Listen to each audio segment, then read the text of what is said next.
আজকে তেমন কোনো রান্না বান্না করব না, সেজন্য ভাবছি যে সকাল সকাল কাজগুলো করে নেই, কাজগুলো গুছিয়ে রেখে তারপর ভর্তা ভাত বানাবো সেজন্য আর কি। তো রান্নাঘরের মধ্যে কালকে কিছু ফল নিয়ে আসছে, তো ফলগুলো রেখেছিলাম, তো সেগুলো এখন গুছিয়ে রাখছি। অনেকগুলো পেয়ারা নিয়ে আসছে, আপেল আর হচ্ছে কমলা। আপেলের তো আকাশ ছোঁয়া দাম। আমরা মধ্যবিত্ত পরিবারের লোকেরা এত দাম দিয়ে আসলে ফল কিনে খেতে পারি না। আমাদের কাছে ফল কিনে খাওয়া মানে এক ধরনের বিলাসিতা মনে হয়। তো যাই হোক, যেহেতু আব্দুল্লার বাবা একটু অসুস্থ, সেজন্য তার জন্যই নিয়ে আসা হয়েছে। তো ফলগুলো ঢেলে রাখলাম। তো এখন ওইভাবে কুলাতে রেখেছি, পরে আমি খাওয়ার পর যেটা থাকবে সেটা ফ্রিজে রেখে দিব। আর এদিকে কটকটি নিয়ে আসছে, 2 ধরনের কটকটি। এগুলোকে আমরা কটকটি বলে থাকি।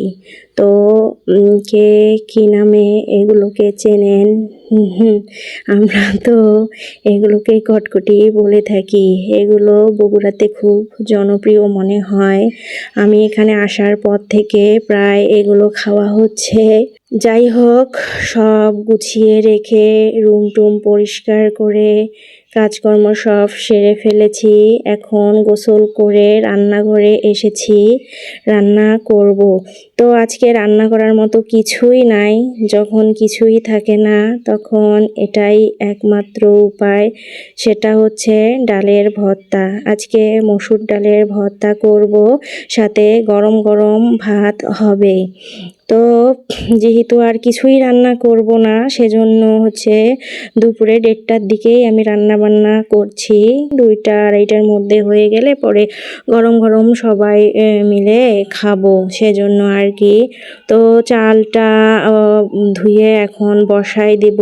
আর ওইদিকে তো আমি মসুরের ডাল ধুয়ে ভিজিয়ে রাখলাম কিছুক্ষণ, সাথে কিছু রসুনও ছিলে রেখেছি। আর আমি আলাদা করে ডালটা সিদ্ধ করব না, মানে ডালগুলো আজকে আমি পলিতে করে ভাতের মধ্যেই দিয়ে দিব। আমরা আগে গ্রামে আমাদের বাড়িতে দেখতাম কোনো ডাল রান্না করলে এভাবে পলিতে করে দিয়ে সিদ্ধ করে নিত, তারপর রান্না করতো। তো আজকে আমিও সেটাই করলাম, পলির মধ্যে ডাল দিয়ে ভাতের মধ্যে দিয়ে দিলাম। ভাতও হবে, তার সাথে ডাল সিদ্ধটাও হয়ে যাবে। তো ডাল সিদ্ধটা আমি এখন বের করে নিচ্ছি, অনেক সুন্দর কিন্তু সিদ্ধ হয়ে গিয়েছে। তো এখন এই তো গ্লাসের সাহায্যে এটাকে ভালো করে সেনে নিচ্ছি।